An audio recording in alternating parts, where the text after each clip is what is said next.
Puji Tuhan. Selamat Imlek ya bagi yang merayakannya kemarin. Saya keturunan Tionghoa. Tapi yang saya tahu tentang Imlek cuma dua. Satu angpau, satu makan-makan. Cuma itu aja yang saya tahu. Apa itu Imlek? Ya saya nggak bisa ngejelasinnya. So, bicara Imlek hanya dua hal itu aja. Angpau sama makan-makan. Haleluya. Hari ini kita akan dengar firman Tuhan dengan judul Hidup dalam Penyertaan Tuhan. Mari kita ucapkan bersama-sama, hidup dalam penyertaan Tuhan. Sekali lagi, hidup dalam penyertaan Tuhan. Kita buka Injil Matius pasal 28. Matius pasal 28 ayat 20 bagian B saja. Matius 28 ayat 20 bagian B.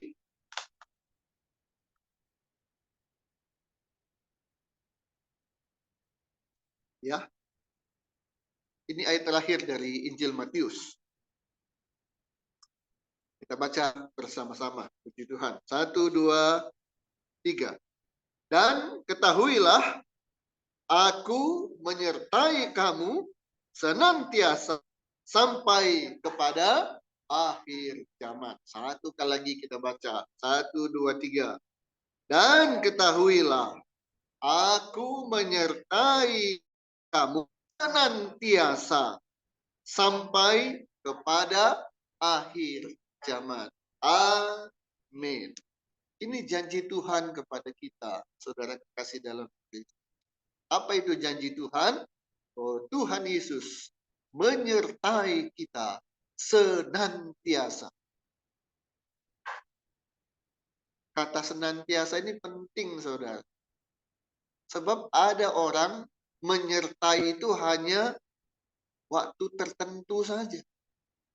Di tempat tertentu saja. Saya ke Jakarta sebulan sekali, 3 hari 2 malam. Saya udah satu kota itu dengan Yosua. Sama-sama di Jakarta. Tapi saya ada di Sunter, dia ada di Menteng. Jaraknya lumayan jauh. Selesai sore hari, kalau saya pergi ke Menteng, ketemu Yosua, mungkin dia juga masih kerja. Jadi satu kota, tapi nggak ketemu. Saya nggak bisa menyertai dia. Dia juga nggak bisa menyertai saya. Padahal ada di tempat, di kota yang sama. Itulah manusia. Ada di tempat sama, nggak bisa ketemu. Karena jarak. Tapi puji Tuhan, Tuhan Yesus berjanji kepada kita. Aku menyertai kamu senantiasa. Aku menyertai kamu selalu. Selalu dan selalu. Kau apa? Angkat hatiku. Terus membuatku menjadi berharga. Kita ini nggak ada apa-apanya sebenarnya, saudara. Kita ini sebenarnya sampah. Kita ini orang berdosa. Masuk ke neraka. Tapi karena Tuhan menyelamatkan kita. Setelah diselamatkan, dia nggak bilang, ya udah ya, terserah kamu sekarang mau bagaimana. Enggak. Tapi dia bilang, aku menyertai kamu senantiasa. Selalu dan selalu. Setiap waktu, setiap saat, di mana saja Tuhan menyertai kita. Oh, ini luar biasa. Kita punya Tuhan yang seperti ini, saudara. Ya, menyertai kita. Nah, kalau namanya disertai Tuhan, apa artinya? Senantiasa, selalu. Oke, baik. Terus apa lagi artinya? Artinya, kalau Tuhan menyertai kita, perhatikan, saudara. Ini penyertaan Tuhan dalam hidup kita. Artinya, dia ada di depan kita. Kalau Tuhan ada di depan kita, mau ngapain dia? Melindungi kita. Ya, Kalau apa yang terjadi, sesuatu terjadi, maka dia di depan kita. Untuk apa? Melindungi. Itu yang pertama. Penyertaan Tuhan itu, Tuhan ada di depan kita, artinya dia melindungi kita. Jadi jangan takut, kemanapun kita pergi, apapun yang kita kerjakan. Selama Tuhan melindungi kita, kita aman. Yang kedua, Tuhan ada di samping kita. Ada di kiri atau di kanan kita. Artinya, dia mendampingi kita. Kalau ada pendamping, itu lebih tenang, lebih aman, lebih nyaman daripada sendirian. Di depan melindungi, di samping mendampingi, dia ada di belakang kita. Ngapain dia? Dia mengiringi kita. Dia melihat langkah kita. Dia akan ingatkan kalau kita menyimpang. Dia mengiringi kita. Kemanapun kita pergi, jangan khawatir, jangan takut. Ada Tuhan belakang kita. Dan satu lagi, saudara. Penyertaan itu artinya apa? Di atas kita. Tuhan ada di atas kita. Artinya apa? Dia memberkati hidup. Itu artinya penyertaan Tuhan. Yang pertama, Tuhan di depan untuk melindungi kita. Tuhan di samping mendampingi kita. Tuhan di belakang untuk mengiringi kita. Dan Tuhan ada di atas kita untuk memberkati kita. Itu namanya hidup dalam penyertaan Tuhan. Dan orang-orang yang hidupnya dalam penyertaan Tuhan, dilindungi, didampingi, diiringi, dan diberkati Tuhan, maka apa yang akan terjadi dalam hidup orang tersebut? Mari kita lihat Kejadian 39 ayat 2. Kejadian 39 ayat. Orang-orang yang hidupnya disertai oleh Tuhan, ini yang terjadi. Kejadian pasal 39 ayat 2. Kita baca bersama-sama.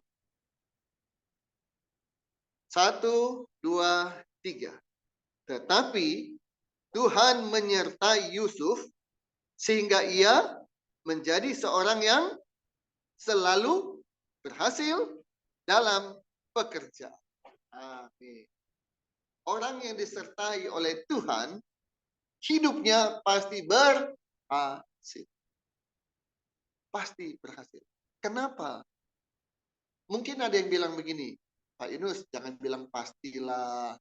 Pakai aja kata mudah-mudahan. Mudah-mudahan hidupnya berhasil. Semoga hidupnya berhasil. Silakan. Mau pakai kata semoga, mau pakai mudah-mudahan.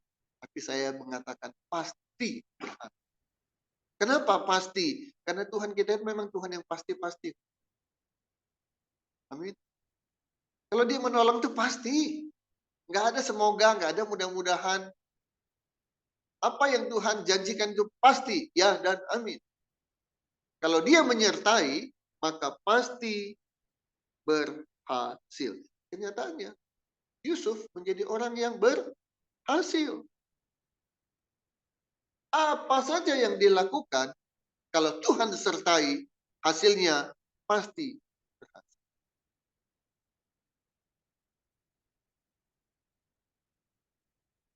Amin, saudara-saudara. Yakin? Apapun yang kita kerjakan, asal Tuhan menyertai kita, hasilnya pasti berhasil. Nah, ini kita butuh penyertaan Tuhan. Jangan berjalan sendiri. Karena kita merasa diri kita bisa, merasa diri kita mampu, kita punya teman-teman, kita punya orang-orang yang membackup kita punya uang yang cukup, punya tempat, dan sebagainya. Karena itu kita merasa, adalah ini pasti berhasil. Dalam perencanaan, dalam perhitungan, semuanya udah oke. Suatu ketika saya pernah mendengarkan kesaksian dari Wilson Pribadi. Wilson Pribadi ini adiknya Henry Pribadi. Ya, mereka buat sebuah pabrik di daerah Banten sana, Serang. Pabrik kimia yang menghasilkan plastik.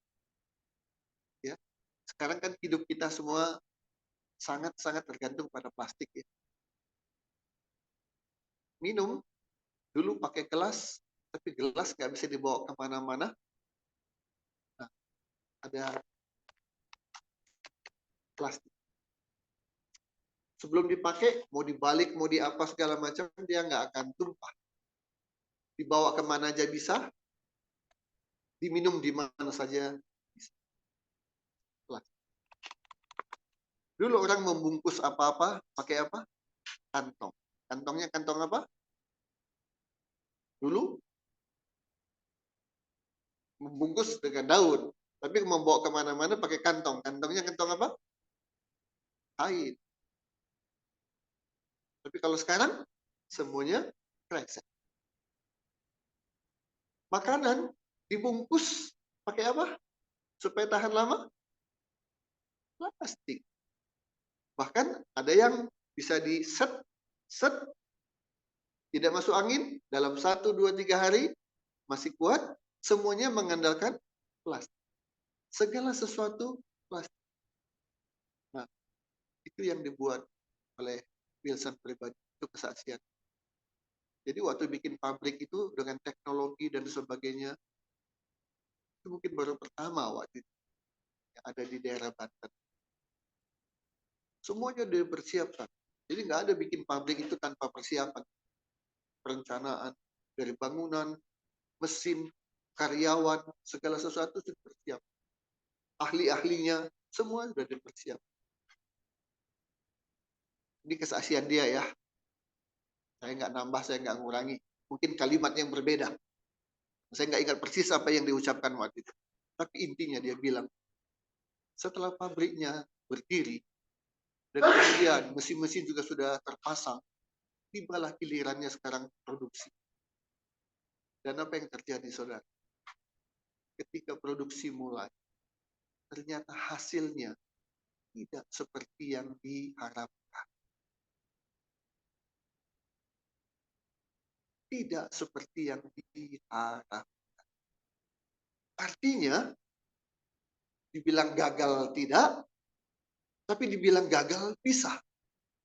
Karena tidak sesuai dengan apa yang direncanakan. Hasilnya akan seperti ini. Mulailah, ini kenapa? Kok bisa begini? Dicarilah, dicari.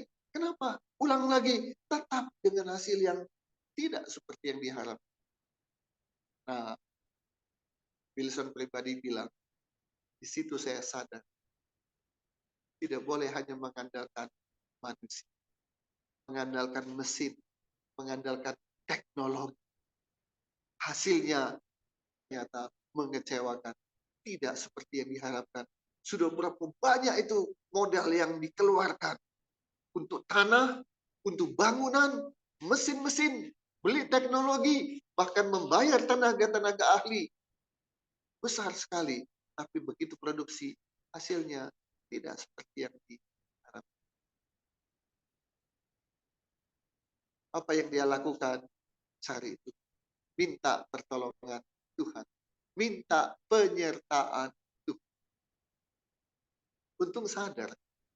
Untung cepat menyadari. Dan akhirnya berdoa. Sampai hari ini pabriknya masih ada berjalan. Kita perlu penyertaan Tuhan. Kita perlu penyertaan Tuhan. Berbeda orang yang mengandalkan diri sendiri. Bisa nggak berhasil? Bisa. Orang komunis yang nggak percaya Tuhan juga bisa kaya, bisa sukses, bisa. Tapi berbeda orang yang berhasil karena penyertaan Tuhan. Berbeda. Berbeda. Berbeda. Di mana perbedaannya? Satu, orang yang berhasil karena penyertaan Tuhan selalu ada ucapan syukur yang keluar dari mulut. Sadar bahwa ini adalah penyertaan. Sadar bahwa bukan karena kuat dan bukan karena gagahku, tapi ini semata-mata karena penyertaan Tuhan. Maka ada ucapan syukur. Dan yang kedua, orang yang menyadari keberhasilan itu adalah karena penyertaan Tuhan, maka dia menyadari semua hasil yang dia peroleh bukan 100% hanya untukku, untuk keluargaku, tapi hasil yang Tuhan berikan sebagai penyertaan dan keberhasilan itu dijadikan berkat juga bagi orang. Jadi nggak makan sendiri. Itu kalau orang yang menyadari bahwa keberhasilannya adalah karena penyertaan Tuhan. Yang pertama, saudara, orang yang disertai Tuhan berhasil. Ini kan yang dicari orang di seluruh dunia kan. Apa yang dikerjakan orang tujuannya cuma satu kan. Menjadi orang yang berhasil. Kita punya anak, apa yang kita harapkan dari dia? Kita sekolahkan dia, kita kasih les ini, les itu. Sekolah setinggi-tingginya, S1, S2, S3, S-teler, S apapun. Hanya satu tujuan kita. Supaya anak kita apa? Berhasil. Hanya itu. Seluruh orang tua pasti hanya punya keinginan satu. Supaya seluruh anaknya berhasil.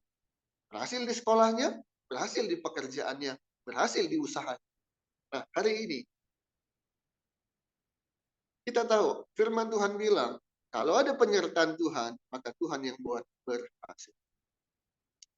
Ya, jadi jangan lagi jalan sendiri ya, saudara ya. Melakukan apapun bersama dengan Yesus. Yesus di depan kita, Yesus di samping kita, Yesus di belakang kita, Yesus di atas kita. Maka apa yang kita kerjakan semua pasti berhasil. Jadi yang pertama, saudara.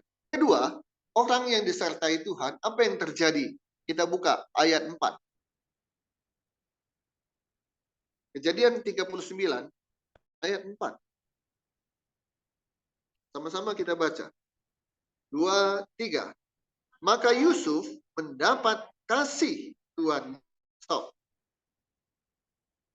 Maka Yusuf mendapat kasih dari Tuhan. Tuannya. Artinya apa?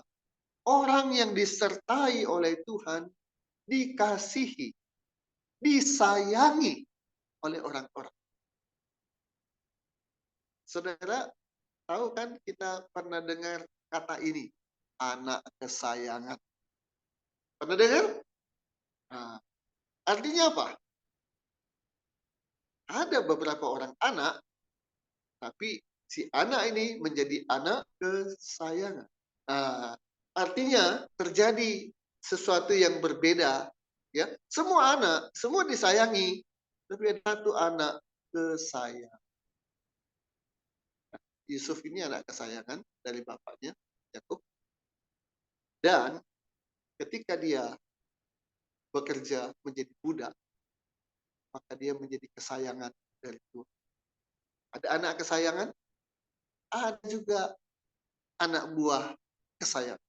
Nah, ya, atasan punya banyak anak buah, tapi ada satu anak buah yang menjadi kesayangan, mendapat keistimewaan.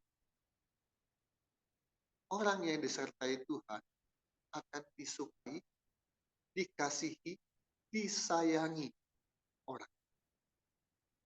Ini enak, saudara. Menjadi anak kesayangan, menjadi karyawan kesayangan, jadi anak buah kesayangan. Ini enak, akan mendapat privilege, akan mendapat keistimewaan. Jadi ketika kita bekerja, saudara, andalkan Tuhan, minta penyertaan Tuhan. Tuhan ada di depan melindungi, Tuhan ada di samping mendampingi, Tuhan ada di belakang mengiringi, Tuhan ada di atas memberkati. Maka kita akan menjadi karyawan yang dikasihi, karyawan yang disayangi. Namanya karyawan yang disayangi oleh atasannya. Minta apa saja, dikasih nggak? Dikasih. Tapi coba kalau karyawannya disebelin sama atasannya. Wah, semuanya serba salah. Udah bikin hal bagus, masih kurang. Sudah rajin, masih kurang. Kenapa? Sebel. Tapi menjadi karyawan yang disayang. Apa saja yang diminta, pasti diberi. Haleluya. Kita lihat ayat 6. Sebentar. Pertama tadi, dikasihi. Ya. Disayangi. Kemudian lanjut lagi ayat 4. Dan ia, sama-sama kita baca. dan ia boleh melayani dia. Kepada Yusuf diberikannya kuasa. Oke. Yang pertama, orang disertai Tuhan itu disayangi oleh manusia, disayangi oleh atasan. Tapi yang kedua, orang ini disertai oleh Tuhan diberi kuasa, wewenang, punya kuasa. Sekarang lagi minggu tenang, 3 hari. 14 kita coblos. Presiden, DPD, DPR tingkat RI tingkat 1, tingkat 2. Saudara, orang mau ikut pilpres, ikut pileg, legislatif tujuannya cuma satu, saudara. Apa itu? Kuasa. Orang bikin partai tujuannya cuma satu. Apa itu? Kekuasaan. Nggak ada lain. Bikin partai hanya tujuan satu. Memimpin.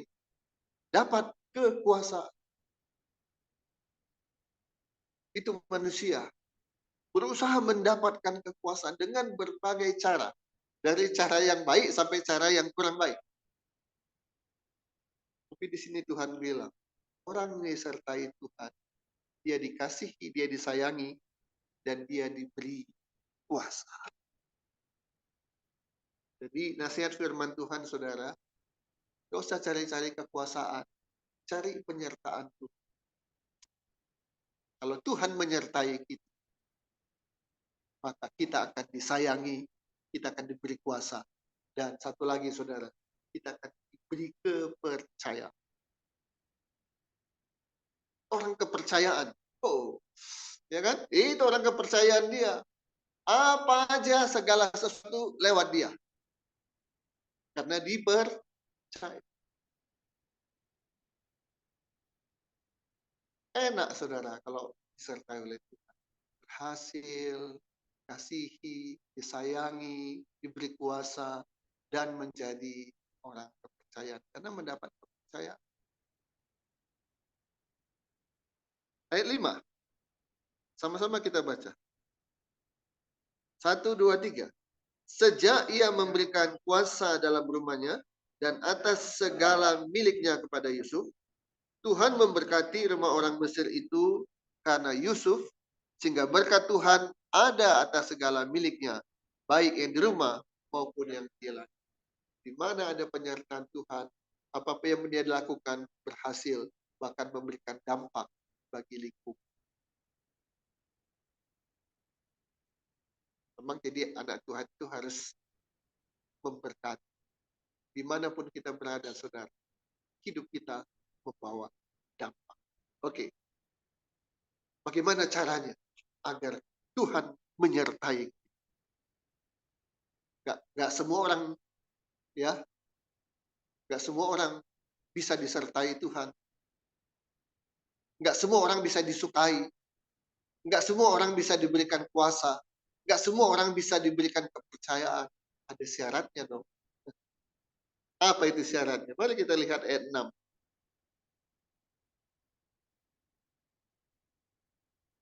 Ayat 6. Kita baca sama-sama. 1, 2, 3. Segala miliknya diserahkannya pada kekuasaan Yusuf, dan dengan bantuan Yusuf, dia tidak usah lagi mengatur apa-apa pun selain dari makanannya sendiri. Ini dia.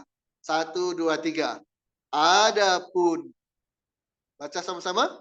Adapun Yusuf itu manis sikapnya dan elok parasnya. Oke. Elok parasnya kita kesampingkan. Ya. Elok parasnya kita kesampingkan. Itu fakta bahwa dia elok parasnya. Ganteng. Tapi itu kita kesampingkan. Tapi kita fokus kepada kata ini. Adapun Yusuf itu apa? Manis sikap. Ini sikapnya manis. Sikapnya baik. Masih ingat 2 minggu lalu Pak Lukas khotbah? Masa depan kita ditentukan oleh apa? Sikap. Ya, sikap. Penyertaan Tuhan itu tergantung sikap kita. Sikap yang baik atau sikap yang buruk. Sikap yang manis atau sikap yang pahit. Semua tergantung sikap. Apa itu sikap? Sikap itu adalah ucapan kita, perasaan kita, perbuatan kita. Itu sikap. Bagaimana kita menyikapi sesuatu lewat ucapan, lewat perasaan, dan lewat perbuatan. Saudara, kalau mendapat perlakuan yang buruk dari orang, kira-kira bagaimana perasaan kita? Sedih, apalagi. Ya, kita mendapat perlakuan buruk dari orang. Sikap perasaan kita gimana? Sedih, terus apa? Kecewa, udah kesel. Nah, itu sedih, kecewa, kesel. Satu lagi udah kesel apa? Marah. Kalau kita sudah kesel, kecewa, sedih, dan marah, mulut kita biasanya bagaimana? Diem? Hah? Ngoceh. Benar apa betul? Betul? Orang yang marah itu nggak bisa diem dia. Pasti dari mulutnya keluar kata-kata kasar. Bahkan kata-kata kutukan. Sialan lu, brengsek lu, mati lu, celaka lu. Sikap yang harus dijaga. Pertama, mulut. Ini kita harus belajar, saudara. Belajar jaga sikap. Belajar jaga sikap. Ketika saya ditawari menjadi pendeta, langsung spontan saya bilang, saya jawabnya begitu. Itu apa jadi pendeta? Itu respon saya, saudara. Yunus mau jadi pendeta? Maka respon saya adalah, untuk apa jadi pendeta? Kita menambahin jumlah pendeta saja. Menambah satu lagi pendeta, cuma gitu. Itu apa jadi pendeta? Saya berdoa, saya tanya, Tuhan, apakah saya harus jadi pendeta? Karena sudah 2 kali saya mau diangkat jadi pendeta, nggak jadi. Ini tawaran yang ketiga. Bagaimana Tuhan? Tolong lagi atau bagaimana? Nah, dalam doa saya itu, saudara, ya, dalam doa saya itu, dan akhirnya saya bilang, ya, saya siap menjadi pendeta. Ada banyak alasan, saudara, kenapa jadi pendeta. Tapi salah satu ini saya harus kasih tahu dan saya jujur kepada saudara. Juga ini mungkin menjadi berkat bagi orang-orang yang ragu-ragu untuk menjadi pendeta. Saya dipanggil nggak ya? Saya dipilih nggak ya? Nah, ya kan? Karena ada ayat, banyak yang dipanggil, tapi sedikit yang dipilih. Menjadi pendeta itu adalah panggilan. Kamu punya panggilan nggak jadi pendeta? Kalau nggak, untuk apa jadi pendeta? Itu harus spesial, dipanggil Tuhan. Nah, silakan. Tapi ketika saya berdoa, Tuhan, saya terima nggak ini jadi pendeta atau nggak usah? Maka muncul alasan. Apa alasannya, saudara? Alasannya begitu. Yunus, kalau kamu jadi pendeta, maka ada keuntungan buat itu. Keuntungan. Emang apa untungnya jadi pendeta? Saudara tahu nggak? Bisa tebak nggak? Apa untungnya jadi pendeta? Apa? Yo, belum pernah kan jadi pendeta kan? Tapi lihat kan, tahu kan banyak pendeta kan? Tahu. Siapin. Apa untungnya jadi pendeta? Coba tebak aja, tebak. Satu, banyak yang kenal. Jadi minjam dikasih gitu. Nah, oke. Banyak dikenal. Ya, oke, baguslah. Apalagi untungnya jadi pendeta? Jadi penjahat juga dikenal kok, sama. Lebih terkenal. Iya kan? Apa untungnya jadi pendeta? Hah? Diberkati. Oh, jadi pendeta tuh diberkati. Oke, banyak ya keuntungannya ya.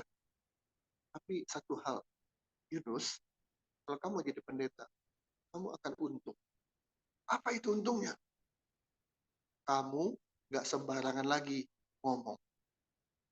Iya, iya. Saya mau tanya, begini saudara. Kita tahu nggak apa kelemahan kita masing-masing? Kita tahu nggak apa kelemahan diri kita? Tahu. Lebih tahu mana kita dengan orang lain? Kita. Ada orang lain tidak tahu kan? Tapi kita tahu kelemahan kita.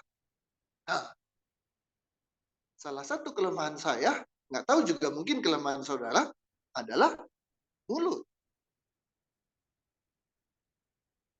Kalau kamu jadi pendeta, kamu untung. Apa itu? Engkau jadi lebih mudah menjaga mulutmu. Kalau engkau bukan pendeta, brengsek, sialan, monyet lu, itu akan meluncur dengan mudah. Tapi ketika sudah jadi pendeta, apa? Pendeta lo. Iya ya, iya benar. Seringkali kita bilang, Tuhan aku mau berubah. Nggak berubah-berubah juga. Karena mulutnya nggak ada remnya. Hanya keinginan mau. Tapi remnya nggak pakem. Tapi ketika jadi pendeta, mana bisa lagi ngomong sembarangan. Benar apa betul, saudara? Yang pertama, ucapan. Kedua, perasaan. Orang disakiti, kecewa, sedih, kesel, marah, wajar. Itu manusia. Tapi ketika dia jadi pendeta, dikit-dikit tersinggung, dikit-dikit tersinggung. Itu sifat pendeta bukan? Bukan. Oh, iya ya. Kalau saya bukan pendeta, saya enak saya aja. Mau tersinggung ya tersinggung. Emangnya dia siapa? Tapi ketika saya jadi seorang pendeta, ups, saya nggak boleh. Dikit-dikit tersinggung, dikit-dikit kecewa, dikit-dikit marah. Harus berbeda. Dan yang ketiga, kalau kau jadi pendeta, maka perbuatanmu, langkahmu pasti akan terjaga. Iya. Jadi sekarang saya kasih tahu saudara, rahasianya kenapa Yunus mau jadi pendeta. Bukan karena ingin terkenal. Tidak. Bukan karena ingin jadi kaya. Belum tentu. Lebih banyak pendeta yang nggak kaya daripada pendeta yang kaya. Ya? Bukan. Tapi waktu itu, ya Tuhan, saya mau jadi gembala, saya mau jadi pendeta. Pertama-tama, saya mau jaga mulut saya. Saya mau jaga perasaan saya mau jaga perbuatan saya. Dan itu semakin mudah untuk saya lakukan dengan saya menjadi pakaian aja nggak bisa sembarang, nggak bisa suka-suka. Kenapa? Kamu mau pergi kemana-mana nggak bisa seenaknya. Dulu waktu saya masih kerja, saya keluar masuk naik klub, saya nggak pusing. Saya udah aktif melayani, ya aktif melayani. Tapi nggak pusing saya masuk ke naik klub. Kenapa? Itu bagian dari pekerjaan saya. Bersama dengan pimpinan, bersama dengan tamu-tamu dari Jepang, dari Korea, ya masuk ke Paramount, masuk ke ini, masuk itu. Bagi saya nggak pusing saya. Oh saya karyawan. Tapi saat ini kalau saya sudah jadi pendeta, mana bisa? Nah, jadi sikap itu adalah ucapan, perasaan, dan perbuatan. Kalau mau hidup disertai oleh Tuhan, maka jaga sikap kita. Sikap kita harus sikap yang baik, sikap yang manis. Karena itu syarat untuk bisa mendapat penyertaan dari Tuhan. Yang kedua, ayat 8. Kita baca ayat 8. 1, 2, 3. Tetapi Yusuf menolak dan berkata kepada istri tuannya itu, dengan bantuanku, tuanku itu tidak lagi mengatur apa yang ada di rumah ini, dan ia telah menyerahkan segala miliknya pada kekuasaan. Yusuf menolak. Apa yang ditolak oleh Yusuf ketika dia digoda oleh istri Potifar? Saudara, laki-laki jatuh pada 3 hal. Tahta, kekuasaan, itu dikejar-kejar orang, tapi puji Tuhan, Tuhan menjanjikan penyertaan Tuhan, kita nggak perlu cari dan kejar kekuasaan. Tuhan yang memberikan kekuasaan. Tahta manusia, khususnya laki-laki, jatuh karena mengejar tahta. Yang kedua, harta. Demi mengejar harta, orang melakukan apa saja. Kaki jadi kepala, kepala jadi kaki. Hidupnya hanya mengejar uang, mengabaikan kesehatan.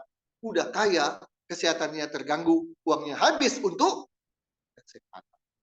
Harta. Nah, yang ketiga apa? Wanita. Nah, ini wanita, istri Potifar menggoda. Laki-laki katanya, nggak usah digoda, dia udah cari godaan sendiri. Nah, dicelakai.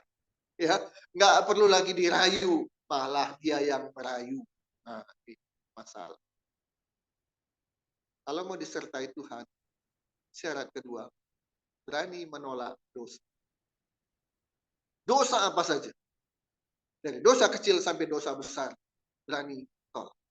Hidupku sudah ditebus oleh Kristus, maka hidupku harus jaga supaya tetap kudus di mata. Jadi tolak segala dosa. Dosa yang kecil, dosa yang sedang, dosa yang besar, segala macam dosa, iri hati, dengki, kemarahan, dan sebagainya. Tolak. Belajar hidup sesuai dengan kehendak Tuhan. Itu yang kedua, berani menolak dosa. Dan yang ketiga, mari kita baca Matius 25 ayat 23. Matius 25 ayat 23. Apa syaratnya agar bisa mendapat penyertaan Tuhan? Matius 25 ayat 23.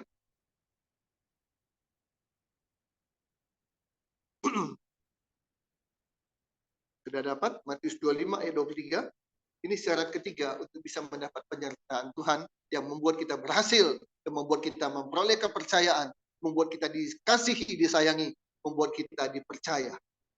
Syarat ketiga, Matius 25 ayat 23. Kita baca sama-sama.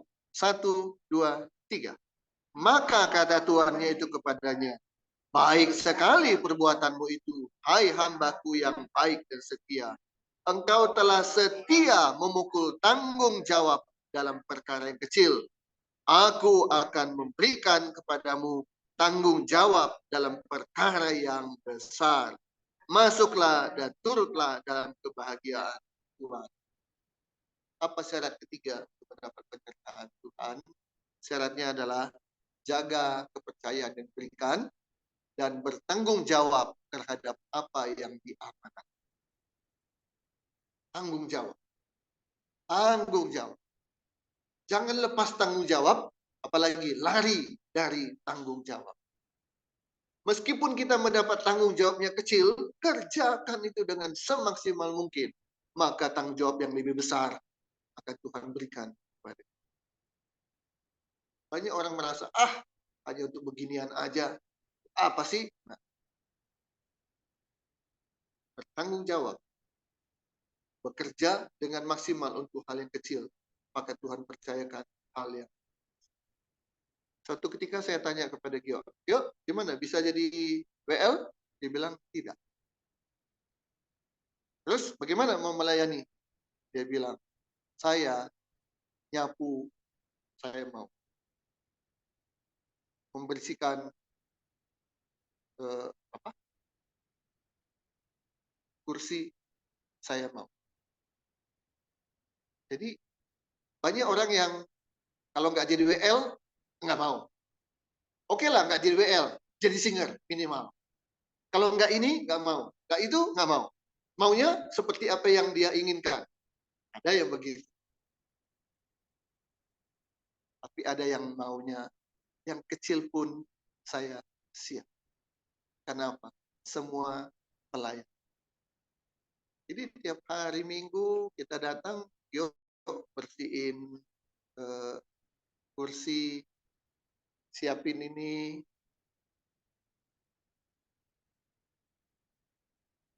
Bertanggung jawab pada hal kecil.